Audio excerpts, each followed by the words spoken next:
Hi, okay, I'm Matt from the Yorkshire Vet, and welcome to the nursery that myself and Catherine have put together for our baby girl Anastasia.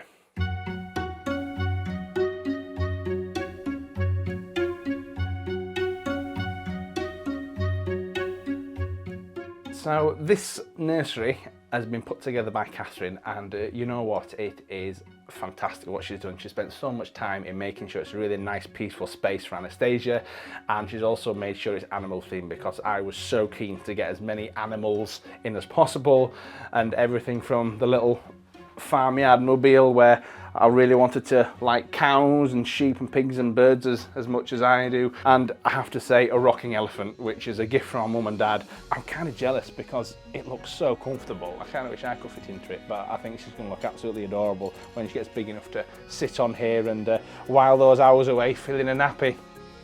You can see there's the red glow which is meant to be calming, but what makes me laugh about this sheep, this red glow that's meant to be calming, it just reminds me of tupping time when all the ewes are due to be served by the ram, because all the rams come round with red chalks on the chest, so they can identify which ewes have been tupped by which rams. So as much as it's calming for Anastasia, to me it's a sign that autumn's coming and rams are getting busy.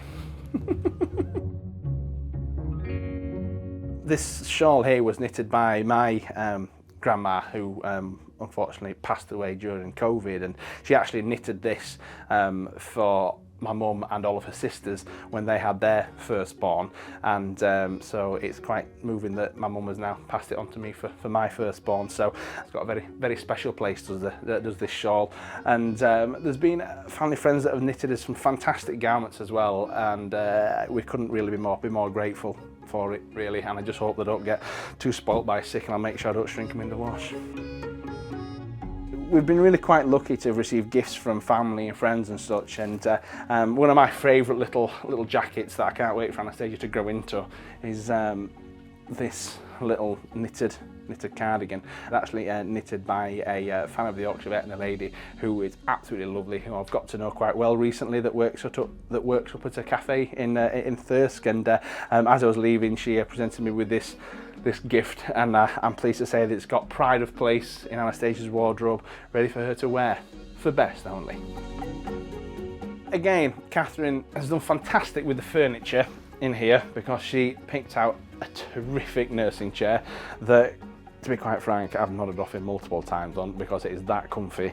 We've got Anastasia sat here, she's just fed, and she starts to drift away, and you know what, the gentle rocking, the amount of times my head's just gone back, and I've been, oh, she's okay, we're all good.